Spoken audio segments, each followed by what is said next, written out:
तो पिछले वीडियो में मैंने आपको बताया था कि टाइप कास्टिंग क्या होता है, उसको हम किस तरह से करते हैं और वो कॉन्सेप्ट इनपुटिंग के लिए बहुत ज़्यादा ज़रूरी है। ठीक है, तो इनपुटिंग को हम देखते हैं। तो inputting in Python is done with the help of input keyword. बहुत सा सिंपल है, इनपुट करना है तो इनपुट कीवर्ड यूज़ करो। पहले तो इनपुट कीवर्ड के बारे में कुछ चीज़ों को समझ लो।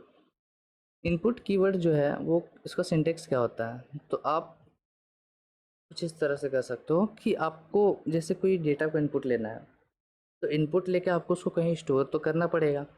तो इसका सिंटेक्स क्या है, पहले वो लिख लो। आप यहाँ पर वेरिएबल का नेम लिखोगे कि किस वेरिएबल में आप उस डेटा को स्टोर करना चाहते हो, और वेरिएबल नेम तो कुछ भी हो सकता है, बिल्कुल हो सकता है। फिर आप यहाँ पर इज इक्वल्स टू इनपुट लिखोगे, ठीक है। और फिर ये इसका सिंटेक्स है, ठीक है, इनपुट लिख दोगे, बस सिंपल सा ये सिंटेक्स है, ठीक है। अब देखो, इस ब्रैकेट के अंदर एक ऑप्शनल चीज़ आता है जिसको हम लोग बोलते हैं प्रॉम्प्ट। प्रॉम्प्ट या मैसेज आप बोल सकते हो, ठीक है। जैसे कि अगर आपको चाहते हो कि ऐसा बस इनपुट, मतलब इनपुट करना है, तो आप ऐसा यूज़र को बताओ, ठीक है, कि इनपुट अ नंबर करके, ठीक है। जैसे आपको एक नंबर यूज़र से इनपुट लेना है, तो आप चाहते हो कि एक ऐसा मैसेज डिस्प्ले कराओ कि एंटर अ नंबर। तो वैसा कुछ अगर मैसेज है, कस्टम मैसेज है, तो आप इस ब्रैकेट के अंदर बिल्कुल डाल सकते हो, ठीक है। तो ये हो गया। तो आपको समझ में आ गया कि इस इनपुट के अंदर बस एक ही वैल्यू हो सकता है, वो है प्रॉम्प्ट या मैसेज, ठीक है। उसके अलावा इनपुट का एक स्पेशलिटी ये है, इनपुट का ये स्पेशलिटी है कि आप इसके अंदर कुछ भी इनपुट दो, ठीक है। आप इसके अंदर कुछ भी इनपुट दो, चाहे नंबर दो, चाहे कॉम्प्लेक्स नंबर दो, चाहे कुछ भी इनपुट दे दो, वो उसको स्ट्रिंग के फॉर्मेट में कन्वर्ट कर देता है, टाइप कास्ट कर देता है उसको स्ट्रिंग में। अब ये चीज़ हम देखेंगे, ठीक है। चलो, हम यहाँ पर प्रोग्राम में आते हैं सीधा सीधा। तो हम यहाँ पर क्या करते हैं, मान लो मेरे को एक नंबर इनपुट लेना है, तो हम n is equals to input लिखेंगे, इनपुट, और यहाँ पर क्लोज कर देंगे। आप सिर्फ इतना करो, प्रोग्राम आपको कुछ भी एरर नहीं दिखाएगा, आपको प्रिंट भी करके दे देगा इंट n, ठीक है। प्रिंट n करने वाले हम यहाँ पर, इंट n नहीं। तो चलो, अब हमको एक नंबर इनपुट करना है, तो सपोज कर लो हम 45 एंटर करते हैं, तो मेरे को 45 प्रिंट भी होके मिल रहा है, कोई दिक्कत नहीं, दिक्कत। लेकिन अगर हम वहीं पर क्या करें कि यहाँ पर प्रिंट करें, आपको लग रहा होगा देखने में वो एक नंबर है, लेकिन जब हम इसका टाइप चेक करते हैं, एन का जब हम टाइप चेक करते हैं, तो देखो क्या बताएगा मेरे को। इनपुट नंबर मेरे को करना है, चलो तो हम यहाँ पर 45 को फिर से एंटर करते हैं, तो वो एक स्ट्रिंग निकला, समझे। आपको लग रहा है देखने में वो एक नंबर है, लेकिन एक्चुअल में वो है क्या, स्ट्रिंग है, ठीक है। तो ये चीज़ बहुत ज़्यादा समझने के लिए ज़रूरत है। इससे आपको एक चीज़ प्रूव हो गया कि इनपुट जो है वो चाहे कुछ भी वैल्यू को अंदर ले ले, वो उसको रखता है क्या, स्ट्रिंग में ही, ठीक है। अगर हम इसको एक बार फिर से रन करें, हम यहाँ पर क्या करें कि हम यहाँ पर बेसिक कोडिंग को एंटर कर दें, क्या आएगा, बेसिक कोडिंग को आउटपुट भी निकाल दिया, और उसका क्लास क्या है, स्ट्रिंग। मतलब इसके अंदर आप कुछ भी दे लो भाई, कुछ भी दे लो, ठीक है, वो रहने क्या वाला है, स्ट्रिंग में ही। तो पॉइंट ये है कि आपको अगर एक नंबर लेना है, तो उसको कन्वर्ट करना पड़ेगा इंट में। तो वो चीज़ हम कैसे करेंगे, चलो हम आपको बताएंगे, पर फिलहाल के लिए आपको एक मैसेज डिस्प्ले कराना है कि अभी तक हम क्या कर रहे थे, जब मेरे को प्रोग्राम ऐसा रन हो रहा था, तो बस यहाँ पर रुक जा रहा था। तो बहुत क्विक लगेगा भाई यहाँ पर क्या हो रहा है, मतलब आपको प्रोग्राम दिख रहा था, आपको पता है हाँ इनपुट नंबर करना है। लेकिन अगर हम प्रोग्राम को ढक दें, ठीक है, प्रोग्राम को ऐसे ढक दें, तो आपको क्या पता चलेगा यहाँ पर क्या करना है, आपको लगेगा आपका प्रोग्राम फंस गया, ठीक है। तो इसके लिए आप चाहते हो कि एक मैसेज डिस्प्ले हो जाए अच्छा सा, प्यारा सा, ताकि आपको पता चलता रहे कि अच्छा मेरे को अब करना क्या है। तो हम यहाँ पर करेंगे एंटर अ नंबर, ठीक है। चलो, इसको अब अगर हम रन करेंगे फिर से, तो अब मेरे को बोलेगा एंटर अ नंबर। तो मेरे को समझ में आ रहा, हाँ अब मेरे को एक नंबर एंटर करना है, तो आप एंटर करोगे 34, ठीक है। तो ये चीज़ तो आपको समझ में आ गया कि हाँ इनपुट के अंदर आप एक कस्टम मैसेज डिस्प्ले करा सकते हो, बिल्कुल, ठीक है। चलो, अब बात आया कि यहाँ पर हम इनपुट तो कर रहे हैं, अब इसका टाइप का अब एक दिक्कत रह गया, ठीक है। इसका अब एक टाइप का दिक्कत रह गया कि ये स्ट्रिंग को इनपुट ले रहा है, बार बार ये स्ट्रिंग को ही कन्वर्ट कर रहा है, चाहे हम इसमें नंबर दें, चाहे हम कुछ भी पास कर लें, ठीक है। तो अब इसको रिजॉल्व करने के लिए हमने क्या पढ़ा है, एक्सप्लिसिट टाइप कास्टिंग, राइट। हमने क्या पढ़ा है, एक्सप्लिसिट टाइप कास्टिंग पढ़ा है।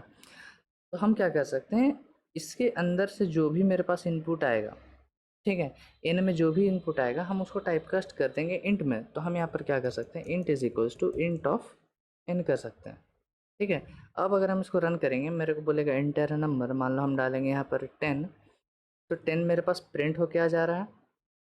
ठीक है, हम 10 को प्रिंट कर पा रहे हैं और उसका टाइप क्या है, इंटीजर, क्योंकि हम इसको कन्वर्ट कर दे रहे हैं इनको इंटीजर में। अब ये करने का एक सीधा तरीका ये है, एक तो तरीका ये है कि आप उसके बाद चेंज कर लो डेटा टाइप को, या फिर हम शॉर्टकट बता दे रहे हैं आपको। ये जो इनपुट आएगा इसको आप डायरेक्टली ऐसा सॉरी इसको आप डायरेक्टली ऐसा इंट में रख सकते हो, बिल्कुल रख सकते हो। हम यहाँ पर इंट कर देंगे, ये आप कर सकते हो।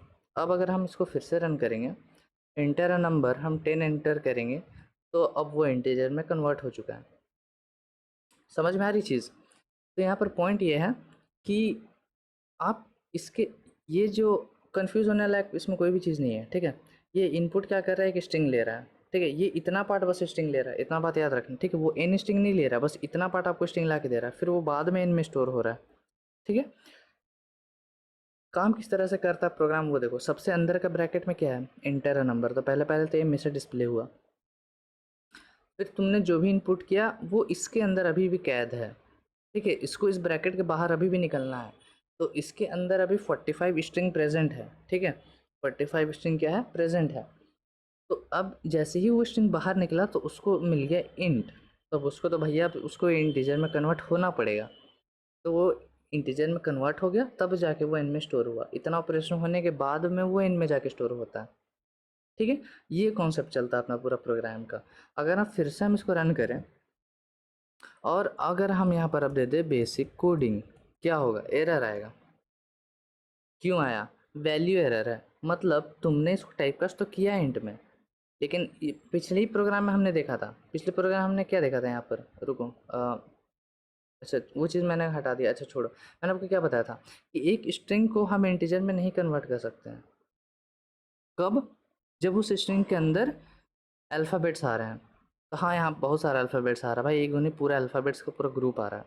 ठीक है, तो ये चीज़ आप नहीं कर सकते हो बिल्कुल भी। तो अब आपको थोड़ा सा ध्यान रखना पड़ेगा, जैसे जैसे आप थोड़ा सा लॉजिकल चीज़ों में घुस रहे हो, कि आप यहाँ पर एन को चाह रहे हो कि वो एक नंबर है, तो आप नंबर ही एंटर करो। ठीक है, अब ऐसा बेवकूफ़ी करने की ज़रूरत नहीं है कि जब आप नंबर मांग रहे हो तो वहाँ पर आप स्ट्रिंग देते चलो। ठीक है, वो अलग बात है कि मैंने बेसिक कोडिंग खुद दे दिया, चलो खैर कोई दिक्कत नहीं है उससे।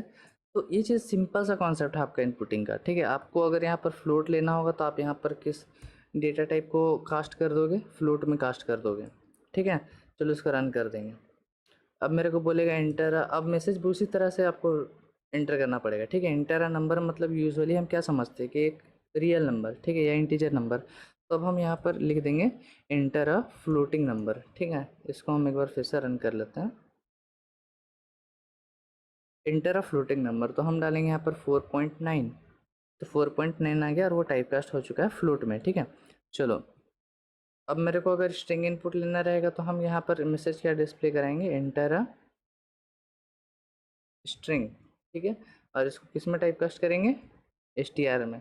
आग बुड़बक, एस टी आर तो वो खुद से लेता है ना, एस टी आर तो वो बाय डिफ़ॉल्ट लेता है, तो फिर तुमको क्या ज़रूरत है उसको स्ट्रिंग में टाइप कास्ट करने के लिए। तो हम यहाँ पर लिखेंगे सीधा सीधा बेसिक कोडिंग, वो स्ट्रिंग ही है। स्ट्रिंग को तो किसी और में टाइप कास्ट करने की ज़रूरत नहीं है ना, कि तो ऑलरेडी स्ट्रिंग है। चलो बढ़िया, तो ये सारी चीज़ें आपको समझ में आ गई। हम यहाँ पर एंटर नंबर ही कर लेते हैं, ताकि आपको ये फॉर्मेट पता रहे कि इस तरह से हम टाइप कास्ट करते हैं। चलो ये इंट हो गया, बढ़िया। तो इनपुटिंग किस तरह से करते हैं आपको समझ में आ गया होगा, और इनपुटिंग में आपको टाइपकास्ट करना है कैसे, इसीलिए मैंने आपको बताया पहले टाइपकास्ट पढ़ लो, ताकि आपको ये चीज़ पता है कि यहाँ पर हमने इसको किया क्या है। ठीक है, तो एक लॉजिक में आप अगर आप पढ़ोगे तो चीज़ें आपको ईजी लगने लगेंगी। ठीक है, पहले ही इनपुट पढ़ लोगे, बाद में टाइपकास्ट पढ़ोगे तो फिर ये आपको समझ में नहीं आएगा पर हमने इंट क्यों लिखा है। ठीक है, क्योंकि इनपुट का एक स्पेशल चीज़ है, फंक्शन है, कि वो जब भी इनपुट लेता है स्ट्रिंग में ही रखता है, बाद में आप उसको टाइपकास्ट करना चाहोगे एक इंट में। अगर सपोज कर लो हम इसको कॉम्प्लेक्स में टाइपकास्ट करना चाहें तो हम किस तरह से करें, तो हम यहाँ पर लिखेंगे सी ओ कॉम्प्लेक्स। ठीक है, हम इसमें इसको टाइपकास्ट करना चाहते हैं। ठीक है, और यहाँ पर हम लिखेंगे एंटर अ कॉम्प्लेक्स नंबर। ठीक है, उसको हम रन करते हैं।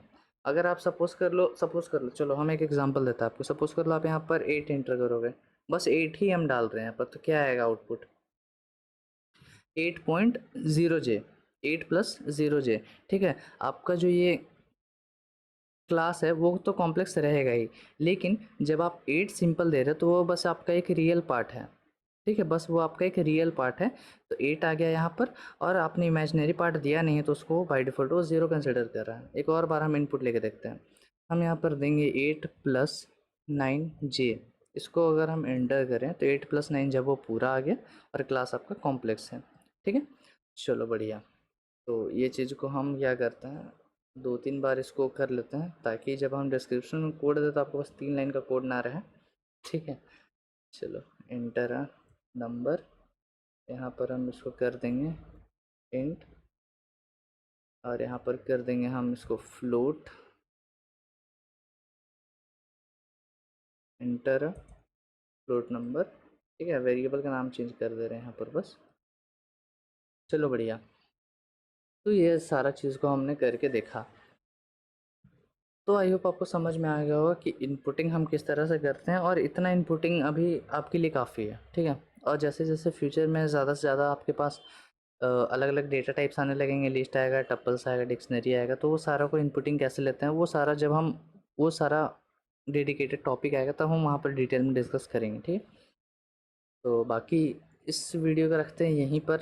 अगर वीडियो पसंद आया तो लाइक कर देना, चैनल को सब्सक्राइब कर देना, अपने दोस्तों के साथ ज़रूर से ज़रूर शेयर करना, और बाकी मिलता है हम आपसे नेक्स्ट वीडियो में। तब तक के लिए keep coding and bye bye.